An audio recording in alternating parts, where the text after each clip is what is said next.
বছরের পর বছর ধরে জ্বালানি সংকটে ভুগছে দেশের শিল্প খাত। কয়েক বছর ধরেই প্রায় ১০০ কোটি ঘনফুট গ্যাস ঘাটতি থাকায় পণ্য উৎপাদন কমেছে। কোনো রকমে টিকে আছে শিল্প কারখানাগুলো। নতুন তৈরি কারখানাগুলো গ্যাসের জন্য অপেক্ষায় বছরের পর বছর। সম্প্রতি ভাসমান এলএনজি টার্মিনাল ক্ষতিগ্রস্ত হওয়ায় তীব্র হয়েছে গ্যাস সংকট। সেখানকার কিছু উল্লেখযোগ্য জিনিস। এমন বাস্তবতায় নতুন শিল্প কারখানার জন্য দুঃসংবাদ দিল সরকার। প্রধানমন্ত্রীর তথ্য উপদেষ্টা ডাক্তার জাহিদুর রহমান বলেছেন, জ্বালানি নিরাপত্তা নিশ্চিত না হওয়া পর্যন্ত নতুন করে আর কোনো শিল্প কারখানায় গ্যাস সংযোগ দেয়া হবে না। সমালোচনা তো করবেনই, কিন্তু আমাদের কিছু যুক্তরাষ্ট্র নতুন করে 10% শুল্ক আরোপ করার সিদ্ধান্ত নিলেও বাংলাদেশের জন্য আগের শুল্কই বহাল থাকছে বলেও জানান প্রধানমন্ত্রীর তথ্য উপদেষ্টা। নতুন করে কোনো শিল্পে গ্যাস কানেকশন দেয়া হবে না। কেন হলো এটা? কেন অন্তত ফর দ্য টাইম বিং এটা করতে হয়েছে? কারণ এক্সিস্টিং গুলোতে আপনি যথেষ্ট পরিমাণ গ্যাস দিতে পারছেন না। একটা দেশের ইন্ডাস্ট্রিয়ালাইজেশনের জন্য এনার্জি সিকিউরিটি সবচেয়ে আগে থাকার কথা। ছিল কি? ছিল না।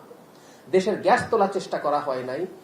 এলএনজির দাম খুব ফ্লাকচুয়েট করে এবং কিছু অলিগার্ককে সুবিধা দেওয়ার জন্য করা হয়েছে। তথ্য উপদেষ্টা বলেন, জুলাই গণঅভ্যুত্থানে মারণাস্ত্র 56 এসকেএস রাইফেল ও 7.62 গুলির ব্যবহার করেছে পুলিশ। এছাড়া মোহাম্মদ শাহাবুদ্দিনের রাষ্ট্রপতির দায়িত্ব নেয়ার আগে বা পরের অনিয়ম দুর্নীতির বিরুদ্ধেও ব্যবস্থা নেওয়া যায় বলেও মন্তব্য করেন তিনি। টাইপ 56 রাইফেলের বুলেট কি আপনারা যে কেউ অনলাইনে সার্চ দিয়ে দেখতে পারবেন। ওটা একটা ওয়ার গ্রেড ওয়েপন। ওটা পুলিশের হাতে যাওয়ারই কথা ছিল না। পুলিশের হাতে শটগান থাকবে আর লেথাল ওয়েপন থাকবে পিস্তল, যেগুলো শর্ট রেঞ্জের। এদিকে সকালে রাজধানীর আগারগাঁওয়ে বিনিয়োগ ভবনে বিশ্ব যুব দক্ষতা দিবসের অনুষ্ঠানে প্রধানমন্ত্রীর অর্থ পরিকল্পনা বিষয়ক উপদেষ্টা রাশেদ আল মাহমুদ তিতুমির বলেন, সাবেক সরকারের সময় গ্যাসের অনুসন্ধান, উত্তোলন ও পরিকল্পনা না করার কারণে সংকট তৈরি হয়েছে। যিনি শিক্ষা প্রতিষ্ঠানে নাই, যিনি কর্মে নাই, যিনি প্রশিক্ষণে নাই, এই রকম সংখ্যা হচ্ছে 40%। তার মধ্যে যদি চিন্তা করা যায় তাহলে দেখা যাবে নারীদের ক্ষেত্রে এটি 60%। এই পরিস্থিতি কেন হচ্ছে?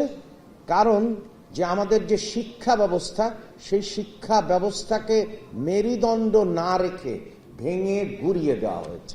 2034 সালের মধ্যে 1 কোটি মানুষের কর্মসংস্থান সৃষ্টি করতে 60,000 কোটি টাকার তহবিল গঠন করা হয়েছে বলেও জানান অর্থ বিষয়ক উপদেষ্টা। হাসিব বিল্লাহ, এখন, ঢাকা।